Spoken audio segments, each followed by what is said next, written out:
அனைவருக்கும் ஆர்சிசியின் அன்பான வணக்கங்கள். இன்றைக்கி நம்ம என்ன பார்க்க போகிறோம்னா 10ஆம் வகுப்பு அறிவியலிருந்து முக்கிய வினாக்கள் பார்க்க போகிறோம். வாங்க வீடியோக்குள்ளே போகலாம். முதல் வினா, நம்மை சுற்றியுள்ள அனைத்து பொருள்களும் அணுக்களால் ஆனவை. நம்மை சுற்றியுள்ள அனைத்து பொருள்களும் அணுக்களால் ஆனவை. அடுத்தது, கிமு 400இல் டெமாக்ரிட்டஸ் என்பவர் பருப்பொருள்கள் அனைத்தும் சிறிய பகுக்க இயலாத அலகுகள் என கருதினார். அதற்கு என்ன பெயரிட்டார்னா அணுக்கள் என பெயரிட்டார். அடுத்தது, 1803இல் ஜான் டால்டன் என்பவர் தனிமங்கள் இயற்கையில் ஒரே மாதிரியான அணுக்களால் ஆனவை என கருதினார். ஜே தாம்சன் என்பவர் கேத்தோடு கதிர்களை கண்டறிந்தார். ஜே தாம்சன் என்பவர் கேத்தோடு கதிர்களை கண்டறிந்தார். அடுத்தது, கேத்தோடு கதிர்கள் எலக்ட்ரான்கள் என அழைக்கப்படுகின்றன. கேத்தோடு கதிர்கள் எலக்ட்ரான்கள் என அழைக்கப்படுகின்றன. அடுத்தது, நேர்மின் கதிர்களை புரோட்டான்கள் என பெயரிட்டு அழைத்தவர் யாருன்னா ரூதர்போர்ட். இது புரோட்டானை கண்டறிந்தவர் யாருன்னு கேட்டாங்கன்னா கோல்ட்ஸ்டீன். புரோட்டானை கண்டறிந்தவர் யாருன்னா கோல்ட்ஸ்டீன். அடுத்தது, மின் சுமையற்ற நியூட்ரான்களை ஜேம்ஸ் சாட்விக் கண்டறிந்தார். மின் சுமையற்ற நியூட்ரான்களை ஜேம்ஸ் சாட்விக் கண்டறிந்தார். அடுத்தது, அணுவின் நிறையானது அதன் மையத்தில் செறிந்து காணப்படுகிறது என்று விளக்கினார். இது அணுக்கரு என்று அழைக்கப்படுகிறது. இது யாருக்கு பண்ணுவார்னா ரூதர்போர்ட் இது சொல்லுவார். அணுக்கரில் அணுவின் நிறையானது அதன் மையத்தில் செறிந்து காணப்படுகிறது என்று விளக்கியது யாருன்னா ரூதர்போர்ட். என்னென்னா தங்கத்தகட்டின் மூலம் விளக்கியிருப்பார். தங்கத்தகட்டில் ஆல்ஃபா கதிர் செலுத்தி அதை கண்டுபிடிச்சிருப்பார். அடுத்தது, ஹென்றி பெக்கோரல் கதிரியக்கத்தை கண்டறிந்தார். ஹென்றி பெக்கோரல் கதிரியக்கத்தை கண்டறிந்தார். அடுத்தது, யுரேனியம் ஒரு கதிரியக்க தனிமமாகும். யுரேனியம் 235 அணுக்கரு ஒளியில் பயன்படுகிறது. இது கோபால்ட் 60 புற்றுநோய் சிகிச்சை பயன்படுகிறது. அடுத்தது, மேரி கியூரி மற்றும் பியரி கியூரி ஆகியோர் பிட்ச் பிளான்ட் எனப்படும் கருமை நிற சிறிய கதிரியக்க கனிம தாதுவிலிருந்து கதிரியக்கத்தை கண்டறிந்தார். யுரேனியத்தின் போன்றே ரேடியம் கதிரியக்கத்தை வெளியிடுகிறது. யுரேனியத்தை போலவே ரேடியம் என்ன பண்ணுது?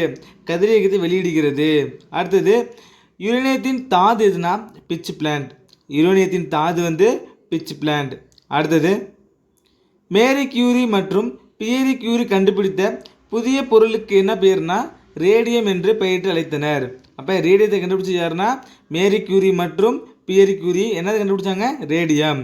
அடுத்தது, கதிரியக்க தனிமங்கள் செறிவு மிகுந்த கதிர்களான ஆல்ஃபா, பீட்டா மற்றும் காமா கதிர்களை வெளியிடுகின்றன. இதில் ஆல்ஃபானா நேர்மின் கதிர்களையும் பீட்டானா எதிர்மின் கதிர்களையும் கொண்டது. அடுத்தது, சில தனிமங்கள் புற தூண்டுதலின்றி தன்னிச்சையாக கதிர்வீச்சுகளை வெளியிடுகின்றன. இதனை இயற்கை கதிரியக்கம் என்கிறோம். இந்த இயற்கை கதிரியக்க எடுத்துக்காட்டு யுரேனியம் மற்றும் ரேடியம். இப்போ என்ன கொஸ்டின் கேட்பாங்கன்னா இயற்கை கதிரியக்கத்துக்கு எடுத்துக்காட்டு என்னது? யுரேனியம் மற்றும் ரேடியம். அடுத்தது, அணு எண் 83 விட அதிகமான உள்ள தனிமங்களை தன்னிச்சையாக கதிரியக்கங்களை வெளியிடும் திறன் பெற்றவை. அடுத்தது, இதுவரை 29 கதிரியக்க பொருட்கள் கண்டுபிடிக்கப்பட்டுள்ளன. இதுவரை 29 கதிரியக்க பொருட்கள் கண்டுபிடிக்கப்பட்டுள்ளன. செயற்கை கதிரியக்கம் தூண்டப்பட்ட கதிரியக்கம் என அழைக்கப்படும். செயற்கை கதிரியக்கம் தூண்டப்பட்ட கதிரியக்கம் என அழைக்கப்படுகிறது. அடுத்தது, ஐரின் கியூரி மற்றும் எஃப் ஜோலியட் ஆகியோர் செயற்கை கதிரியக்கத்தை கண்டறிந்தனர். கதிரியக்கத்தின் தொன்மையான அலகு எதுன்னு கேட்டாங்கன்னா கியூரி. கதிரியக்கத்தின் தொன்மையான அலகு கியூரி. அடுத்தது, கதிரியக்கத்தோட பன்னாட்டு எஸ்ஐ அலகு என்னன்னு கேட்டாங்கன்னா பெக்கோரல். கதிரியக்கத்தோட தொன்மையான அலகுனா கியூரி. கதிரியக்கத்தோட பன்னாட்டு எஸ்ஐ அலகு அப்படின்னா பெக்கோரல்.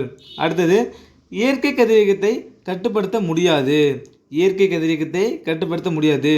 ஆனால் செயற்கை கதிரியக்கத்தை கட்டுப்படுத்த முடியும். ஆல்ஃபா துகள்கள் நேர்மின் சுமை கொண்ட துகள்கள் ஆகும். பீட்டா துகள்கள் எதிர்மின் சுமை கொண்ட துகள்கள். காமா துகள்கள் சுழிமின் சுமை கொண்ட துகள்கள். அடுத்தது, காமா கதிர்கள் மின் மற்றும் காந்தப்புலங்களால் விலகல் அடையாது. காமா கதிர்கள் மின் மற்றும் காந்தப்புலங்களால் விலகல் அடையாது. அடுத்தது, ஒரு எலக்ட்ரான் வோல்ட் என்பது 1.602 × 10⁻⁻19 ஜூல். ஒரு எலக்ட்ரான் வோல்ட் என்பது 1.602 × 10⁻⁻19 ஜூல். அடுத்தது, அணுக்கரு பிளவின் மூலம் வெளியேற்றப்படும் சராசரி ஆற்றல் 200 மெகா எலக்ட்ரா வால்ட். அடுத்தது, அணுக்கரு பிளவு காமா கதிர்களை வெளியேற்றுகிறது. அணுக்கரு பிளவு காமா கதிர்களை வெளியிடுகிறது.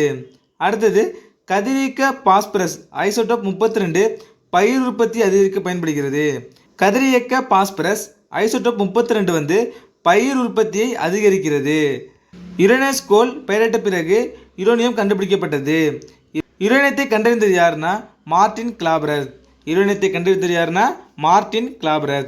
இந்திய அணுசக்தி ஆணையத்தின் தலைவராக முதலில் பொறுப்பு வகித்தவர் யாருன்னா டாக்டர் ஹோமி ஜஹாங்கீர் பாபா. இந்திய அணுசக்தி ஆணையத்தின் தலைவராக முதலில் பொறுப்பு வகித்தவர் யாருன்னா டாக்டர் ஹோமி ஜஹாங்கீர் பாபா. அடுத்தது, இந்திய மின் உற்பத்தி அணுசக்தியானது 5வது வளமாக உள்ளது. அடுத்தது, தாராபூர் அணுமின் நிலையம் இந்தியாவின் முதல் அணுமின் நிலையம் ஆகும். இந்தியாவோட முதல் அணுமின் நிலையம் எதுன்னு கேட்டாங்கன்னா தாராபூர் அணுமின் நிலையம். அடுத்தது, இந்தியாவில் கட்டப்பட்ட முதல் அணுக்கரு உலை எதுன்னு கேட்டாங்கன்னா அப்சரா ஆகும். இந்தியாவில் கட்டப்பட்ட முதல் அணுக்கரு உலை எதுன்னு கேட்டாங்கன்னா அப்சரா. அடுத்தது, தமிழ்நாட்டில் அணுமின் நிலையங்கள் உள்ள இடங்கள் எதுனா கல்பாக்கம் மற்றும் கூடங்குளம். அடுத்தது, இந்தியாவில் தற்போது 22 அணுக்கரு உலைகள் உள்ளன. இந்தியாவில் தற்போது 22 அணுக்கரு உலைகள் உள்ளன. அயனியாக்கும் கதிர்வீச்சின் அளவினை கண்டறியும் சாதனம் வந்து டோசிமீட்டர். அயனியாக்கும் கதிர்வீச்சின் அளவினை கண்டறியும் சாதனம் வந்து டோசிமீட்டர். நண்பர்களே, இன்னைக்கு நம்ம 10ஆம் வகுப்பு அறிவியலிருந்து முக்கிய வினாக்கள் பார்த்தோம். நன்றி, வணக்கம். நாளை மற்றொரு சந்திப்போம்.